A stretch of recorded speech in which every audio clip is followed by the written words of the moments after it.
May ebidensya. Andiyan ba? Yan. Yan. Andiyan pati. Mga scavengers.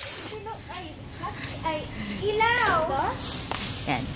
Ito ang ilaw. Ayan. Hindi mababa ate kasi Itinapon po nila yung plastic na may lamang kayamanan. Kaway kayo, kaway. Yan. Nasa plastic ng Chowking. Very good. Wala na. Dumaan ang baladiya. Nakolekta ng basura. ay, kasali yan. Hanap. Ilaw mo nga, ano? Ilaw? Ilaw daw, ilaw. Sa punso yan. Kay pa more. Halukay pa more. Pero kasi seriously. Kasi akala ko nga yung kwan. Tignan mo nga, ano, Mela, hindi ko nakita. Halukay pa more. Ito. Ayan. Ayan, andiyan yung wallet. Alamin kung nandyan yung wallet. Hindi naman atin to eh. Atin yan. Ayan o, may menu. Seriously? Sinapon talaga?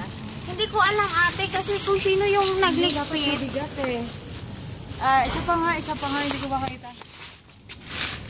Basta ang kwan ate kanina, wala yung laman. So nasa pinakamababa yung sa ate. Hindi ko makita. Bakit na ako, wala pa ako. Ganito po kahirap ang buhay sa Dubai. Kala nyo po madaling maging OFW. Hindi po. Ganitong oras. Ngayon po ay eksakto Kasi may nilagay kong plastic sa ilalim 10:30 na po ng gabi pero nagkakaykay pa po kami ng basura. Ayaw mo po. Para po sa aming mga pamilya sa Pilipinas. Ate, batiin mo yung anak mo na sinusuportahan mo na ganyan. Bakit?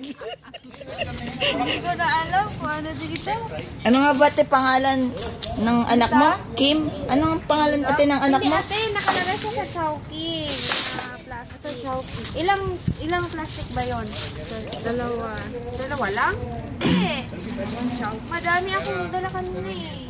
Chowking, dalawa. Ayan. Isa, ano ba yung plastic na dala mo? Wala akong dalang plastic. Ha? Wala akong dalang plastic. Hindi, ilan lahat yung dala mo? Bitbit mo kanina. Para po sa inyong kaalaman, nagpaparte-parte po sila kung alin yung pwedeng ipakilo, yung alin yung itatapon na, alin yung ire-recycle. Dito ate. Ganyan po ang buhay dito. Sinasamantala po namin ang ganitong oras kasi pag ganitong oras wala po masyadong nakatingin kasi bawal po magkalkal ng basura pag gabi. So ganitong oras malaki po yung malaki yung benta at mas madaming recyclable. Doon? Doon? Doon sa edge na nakikita pumasok sa edge doon sa kwarto natin. Tapos? Ganyan niya nakita sa may ano ni Mela, sa may table. Sa may ano. Nandun sa may, ayun mo sa, kung saan siya nakita sa may plastic ata na ano. Nandoon. Kaya nga nagtawa. Di ka agad, di ka muna naghahanap eh. O kaway. Tinanong ko nga siya. Hoy, wag mo itapon niya, wala tayong walis sa bahay.